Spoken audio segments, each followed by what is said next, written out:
Good morning. How a UK scientist helps Japanese nori farmers. You may not have heard of Kathleen Drew, but if you are a fan of nori, you have her to thank.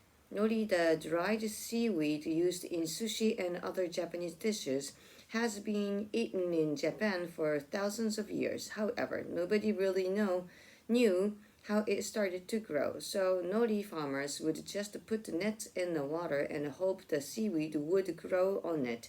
Nori came to be called lucky grass or ungusa. Kathleen Drew took the luck out of nori farming without ever going to Japan. Drew, who was from the UK, was a botanist who specialized in seaweed. On a trip to Wales in 1949, she went to a beach and collected a type of seaweed called laver, which is very similar to nori. Back in her laboratory, she put seashells in some of her laver samples,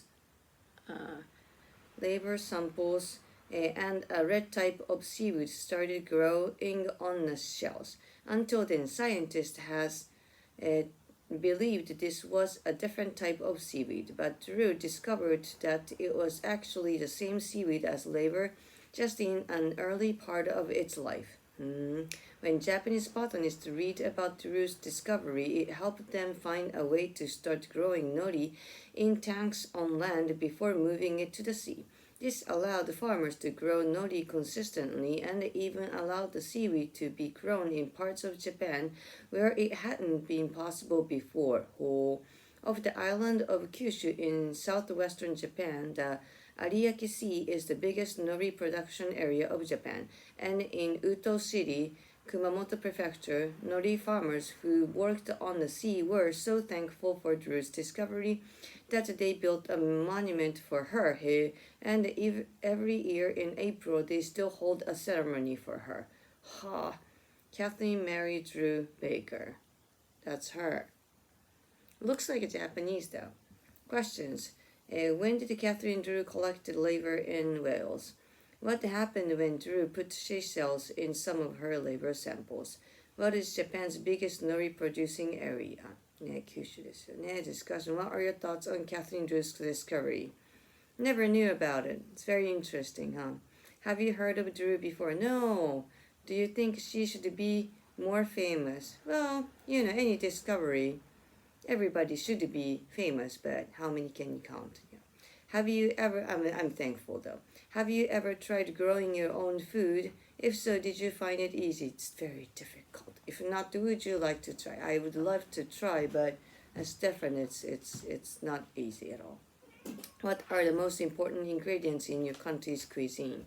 ね、海苔とかね、梅干しとかいろいろありますよね。What traditional foods from your country would you recommend trying? 納豆. Fermented food. A lot of fermented food from Japan is so tasty and good for you. Further discussion. Do you ever make sushi at home? Yeah, we do. What are your go-to fillings? なんですかね。カツオとか鮭とかですかね。Tuna and a salmon, probably. Are there any popular foods from your culture that people from other countries might find strange? Those fermented food, I think. Well, foods from your country have become popular overseas, and many things. Yes, like sushi. What are your favorite foreign foods? Steaks. Food is our most intimate connection with nature. Yes. Michael Pollan, what do you make of this good? Yes, it's very important to eat natural food from your country. Yes.